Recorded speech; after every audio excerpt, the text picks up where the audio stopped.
Hi, this is Gaius Wong, and here's my review of the Fountain Tarot. So this is the Fountain Tarot. This deck is it's just plain and simple. It's beautiful. It is a beautiful deck. Silver gilding on the edges of the cards. I mean, the aesthetic, this is the card back, the sort of abstract tangram sort of back here. And if you like artistic tarot decks, just go buy it because, you know, basically every single card in this deck is a painting. And I mean painting in a significant way. The authors of the deck, so there's Jonathan Saiz, who's the creator, and he's the artist. So Jonathan Saiz, but it's spelled S-A-I-Z. Jason Gruhl, the writer. And there's a designer, Andy Todaro. So Jonathan Saiz is an actual artist. So his work is in the Denver Art Museum. He's in galleries in Colorado. I don't know if he's in other states as well, but I mean, he is a full-on, his life is art, right? Because he is an artist, and that's just who he is. Like he doesn't have a day job. So I think that's one of the reasons why this deck is so special, that the images are created by a true artist. So that being said, let's just start with the flip through here, and let's get going with going through it. So this is a 79 card deck. So the special card, the extra card, is the Fountain here, which I'm going to put aside because since it's a special card, when we look at the book, I'll tell you what that one means. But it's a joker, basically. It's kind of like whenever there's an extra card in the deck, it's always like joker, you know. So so now we've got the majors, the Fool. Let me yeah, I'll do them face down. Okay, the Magician. So I think, so the High Priestess here is a good example of where he's really pulled an element from Rider-Waite-Smith.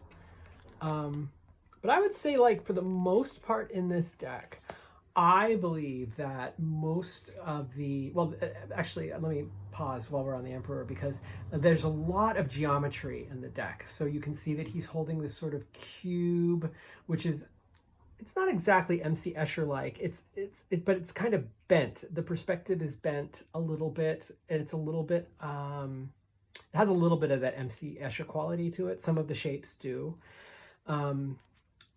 But that being said, I was going to say that not all of the cards are really drawing on Rider-Waite-Smith imagery the way that we just saw in the High Priestess. So if you are the type of person who is going to use this for readings and needs to rely on symbolism or common symbols across either Thoth or the Smith-Waite deck, then that could be problematic, because you're going to need to either really study the book and memorize that, or you're going to basically just have to ignore the images on the cards for the purpose of interpretation, and you're going to have to use your memorized meanings, or kind of like every time you see a card, you're going to have to hearken to another deck that you know, unless you use the book provided with this one. So that might be a disadvantage depending on what kind of reader you are. That being said, I could see how, since each of these is a painting and has so much detail because each one is a work of art, if you're the intuitive type reader, this might be a real plus for you, that, you know, that each one is a painting, a detailed work of art, and you might be able to pick up on things that the average person might not be able to pick up on using this deck for readings. So, you know, think about what you're going to be self-aware, right? You're going to know what your style is, whether or not you're an absolute beginner and this is going to be your first deck, or if, you know, you're an experienced reader, this is your 100th deck because you've got an extensive collection. You know basically who you are. So kind of use that in your decision-making as to whether or not you want to acquire this deck, or if you're going to acquire it anyway, you know, how you might use it. This would be another deck, in my review of the Prairie Tarot, where I mentioned that this would be a great deck where maybe you don't want to read with it, but maybe you pull it out for you pull it out to do other things with it. Like I was saying, you know, with the Prairie Tarot, you can use cards to make a spread, and they can hold the positions. You can use them as significators, multiple significators. You can use them to hold the positions of spreads based on their meaning, and use it for that. And then use another deck that you're comfortable reading with it, just to get this one out and give it some life, give it some love, give it some air, you know. So that's another way to use this deck if you wouldn't use it as a primary reading deck. But I mean, honestly, a lot of tarot decks that I have, I feel like they're kind of like, they're like having a coffee table art book. Like a lot of decks I've had over the years, I just like to look at them. I don't use them for readings, like Oracle decks and tarot decks both. Sometimes, like, you know, I'll use it once or twice when I first get it. I don't care about the readings, but every once in a while I'll spy it over on the shelf and I'll be like, you know, I'm just going to sit and flip through this deck, you know, and just kind of look at it the way I would look at an art book. But these are just absolutely gorgeous paintings. And for those who are curious too, I encourage you to Google Jonathan Saiz, Jonathan Saiz. Because if you're an art lover, you should look at his art, because his art's amazing as well. He's had some really great exhibitions and gallery collections. Whoops.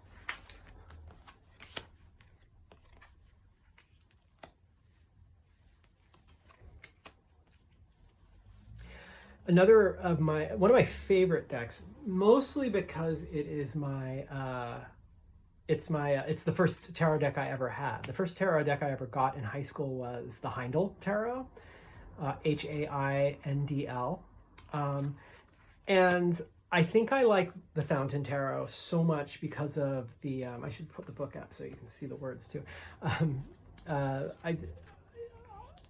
I think I like this deck for the same reason that I chose the Heindel deck in high school, which is that the Heindel deck, it's basically comprised of details of true paintings. Hermann Heindel made a whole bunch of paintings, and like the minors are all details out of those paintings. The majors are individual paintings. And this reminds me of my first tarot deck, which I bought purely because I loved all the artwork in it. I want to talk about the Knight of Cups when we look at the book, so I'm going to put that one aside too.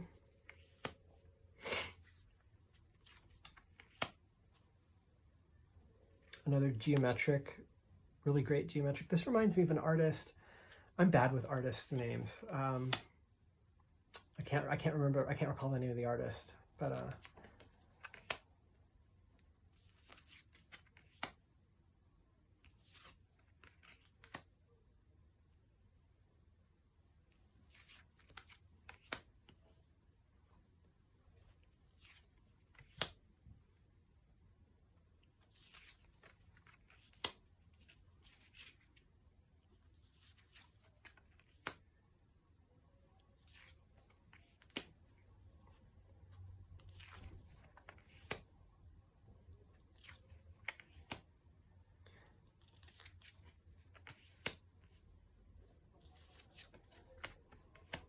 I'm distracted by my own thoughts because I'm trying to remember the name. I love this card, like this little head, and then the pyramid shape becomes both the body and sort of the enclosure for this person. I love that one.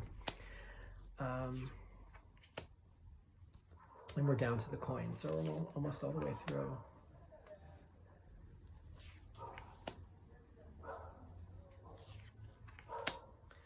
Here's one that really preserves the imagery of the Rider-Waite Smith. This one, I thought the same thing, and I saw someone else say it like on Instagram or somewhere recently, that this is the Gordon Ramsay card because people find that the figure looks like kind of like a young Gordon Ramsay. Oh, and here's like another one of those MC Escher, like the geometry here is really, because the shape is in the foreground in this one, you really see that sort of MC Escher, that sort of geometry that's kind of impossible inspiration here. I like that a lot.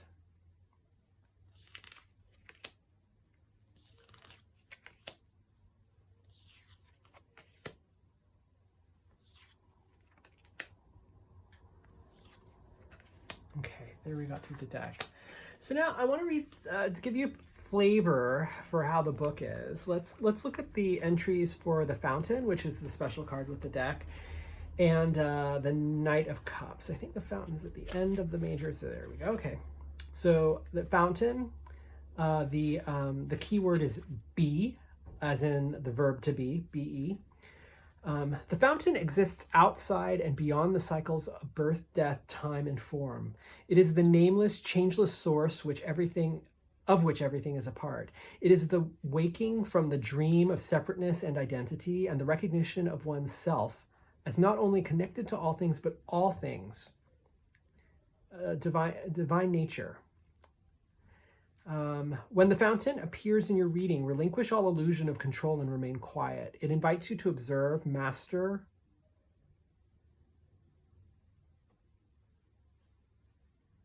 okay, sorry, the punctuation was throwing me. It invites you to observe, master less, and to just be, effortless and indistinguishable from life. You are the voice and the breath of universes. And there's two sections at the bottom. So meaning, oneness, a moment of cosmic clarity, fully awake, the end of seeking, enlightened being, surrender to that which you are, whole and perfect. And then reversal is identification with a role or personality, fear of being alone, mind obsessed, separation from source, resistance to or denial of reality. So it's a pretty specific definition.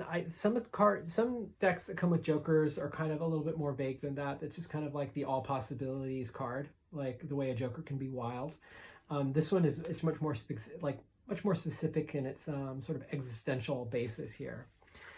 Now this card I wanted to highlight because I feel like this is one of the places where I don't like the deck so much. I feel like the book sometimes, I just feel like the book, it diverges from what I feel like the core definitions of the cards are most commonly. And that's okay, because this is not exactly this is not a learner's tarot deck necessarily. This is like, it's a very specific, it's an art deck, and it is, it's kind of its own thing. I don't think you buy this deck necessarily if this is as a first tarot deck. So Knight of Cups. Let me find that in the book really quick. So the image here, and actually before I even read the card, the book entry, if you just kind of look at the image of the person, he's seated, and he's sort of seated, he's balancing a cup on his head. He looks sort of despondent. The knights are all on horses. In most decks, there's a lot of motion in the knight cards. Well, actually, that's not true. The Knight of Pentacles is usually more stationary. But I just feel like when you think of knight, and you think of a knight and what it is, and cups, I feel like, even though it's a beautiful piece of art, does this represent Tarot's Knight of Cups? And I think that's one of the ways that this deck doesn't resonate with me so much. And let me read you what the book says as well. So the keywords, or the title is Knight of Cups, Passionate Idealism. Now we have a young man sits dramatically in a fountain, caught somewhere between the innocence of childhood and the maturity of adulthood. Lacking much real-life experience, the Knight of Cups lives in his head and is passionately in love with concepts and ideas, mistaking them for real life. He has acquired some knowledge and he wants to share, but his need to impress and to be perceived as wise and poetic drives him to even more theatrics. Intensely loyal to friends and family, he vacillates between emotions and his ideals collide with reality. Meaning, idealism, particularly around love and romance, unwitting self-indulgence, passionate but immature conviction, intuition, an impending opportunity, an invitation, moodiness. And then reversal is trickery, a scam or gimmick, hypocrisy, selfishness, one who is unreliable, and subtlety. Now, the summary of what I feel that this entry represents is what's called personal gnosis. I feel like, maybe, I guess it's Jason Gruhl who wrote the book. I feel like Jason Gruhl, maybe this is his personal gnosis of the Knight of Cups. This is what has developed over time in his relationship with tarot. But I feel like it's not necessarily the universal definition of Knight of Cups. It's kind of, I shouldn't say it's narrow. I should say it's basically like his sort of channeled or his experience summed up here, which some decks do, but I feel like most decks really try to give you the core of what is universally known about the cards, and then maybe interweave some of the personal gnosis. And if you don't know the word gnosis, like if you're a pagan and you work with deities, or if in mystery religions, or like oracles of ancient Greece, gnosis is all about like the personal experience that you have with deity or metaphysical things, or whatever, the occult. And then there's a level of shared gnosis, which means when a whole bunch of people do it, what's shared amongst us? What did when we meditated about something, what came up for all of us, and did the same stuff come up? The same stuff would be the shared gnosis, and then the personal gnosis would be the stuff that's not shared amongst the group. I feel like this might be personal gnosis, which is fine, absolutely fine, but I feel like it would make it harder. It makes it harder to read with this deck if you have your own ideas about what these should mean, if you're a part of a larger tarot community and you want to have like a more universal definition. And let me just kind of look at the entry itself. The words that come up in this entry, like, where is it?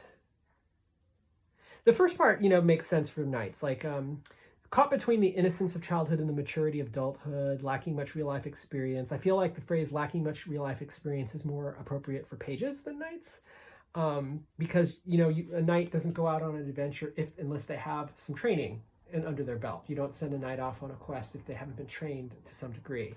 But all these words, like the Knight of Cups lives in his head. He's in love with concepts and ideas, has acquired some knowledge. He wants to impress and be perceived as wise and poetic. Poetic as words. That's all air to me. That's all swords, like language, poetics being language, thoughts, ideas, your head, all of that stuff. So that's kind of why I'm like, there's something, this card, some of the cards are just fine. Some of the cards are like this. This is the one that stuck out to me like a sore thumb the most. And that's kind of why I had it in my head to highlight it during our little, our shindig and flip through the cards here. And just for by contrast sake, you know what, I'll read the Knight of Swords, since I feel like the Knight of Cups came across as super airy. Where are we? Knight of Swords, here we go. Beautiful rainbow on there. Okay, so it's the Knight of Swords. Let's read the entry for that, and we'll give you one more piece of a little bit of flavor. So this one is intellectual agility.